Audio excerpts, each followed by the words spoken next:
இன்வெஸ்ட்மெண்ட்னா என்ன, அதை எங்கே பண்ணுறாங்க, அதை ஏன் பண்ணுறாங்க, அதில் என்னென்ன டைப்ஸ் இருக்குது, ஸ்டாக் மார்க்கெட்டில் எப்படி இன்வெஸ்ட் பண்ணுறது, என்னென்ன வழிகள் இருக்குது, அதை பற்றி தான் இந்த வீடியோவில் பார்க்க போகிறோம்.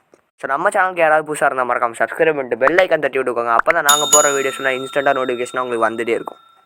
இன்வெஸ்ட்மெண்ட்னா என்னென்னா, ஒரு அசட்டை வந்து நம்ம வாங்கி அந்த அசட்லேருந்து நம்மளுக்கு இன்கம் ஜென்ரேட் ஆச்சுன்னா அது பேர் தான் இன்வெஸ்ட்மெண்ட்.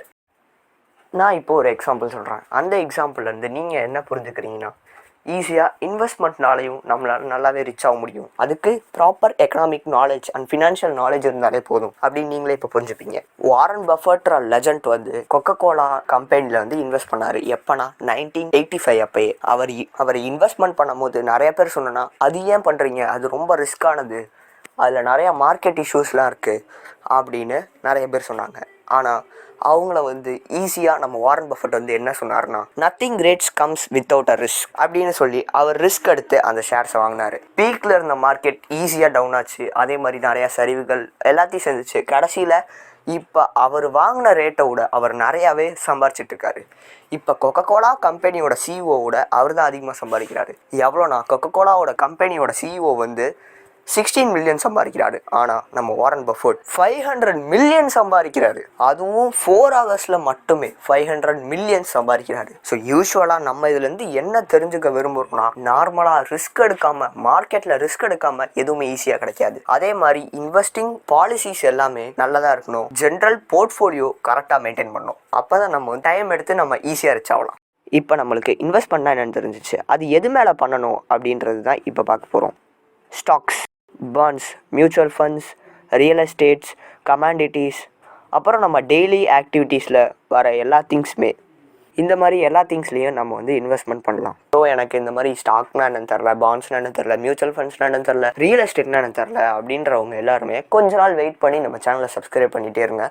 ஏன்னா அப்போ தான் நாங்கள் போகிற வீடியோஸ் எல்லாம் வந்துகிட்டே இருக்கும். இதை பார்த்து நம்ம ஃபுல்லாக ஃபினான்சிங் டாபிக் பற்றி தான் பார்க்குறோம். அதனால் 1 by 1 நம்ம ஸ்டாக்ஸ்னா என்ன, பாண்ட்ஸ்னா என்ன, கிரிப்டோ கரன்சினா என்ன, அது எல்லா வீடியோவும் நம்ம தனியாக போடுறோம், ஷார்ட்ஸில் போடுறோம். இது மாதிரி நிறைய வீடியோஸ் ஆல்ரெடி போட்டிருக்கோம். அதையும் நாங்கள் டிஸ்கிரிப்ஷனில் கொடுத்துருக்கோம். நான் இந்த வீடியோவில் ஸ்டாக்ஸ் பற்றி மட்டும் சொல்கிறேன்.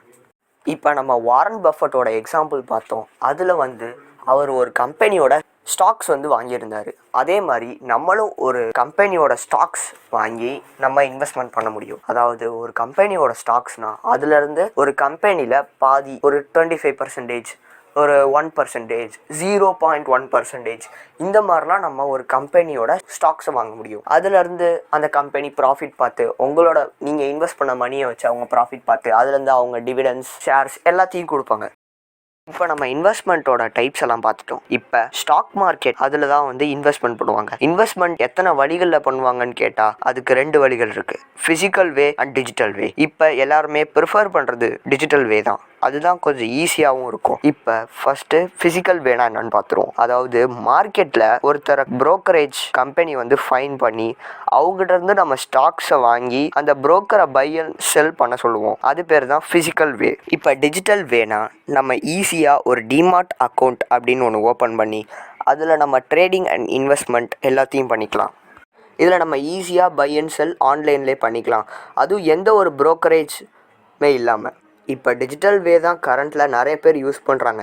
டிமார்ட் அக்கௌண்ட் எப்படி ஓப்பன் பண்ணோம் அப்படின்ற தனியாக ஒரு வீடியோ நான் கன்ஃபார்மாக போடுறேன். நம்ம சேனலுக்கு யாராவது சப்ஸ்கிரைப் பண்ணாமல் இருந்தால் மறக்காமல் சப்ஸ்கிரைப் பண்ணிட்டு பெல் ஐக்கான் தட்டி விட்டுக்கோங்க. அப்போ தான் நாங்கள் போடுற அடுத்த வீடியோஸ் எல்லாத்துக்கும் நோட்டிஃபிகேஷன் கரெக்டாக வந்துகிட்டே இருக்கும். So okay guys, by.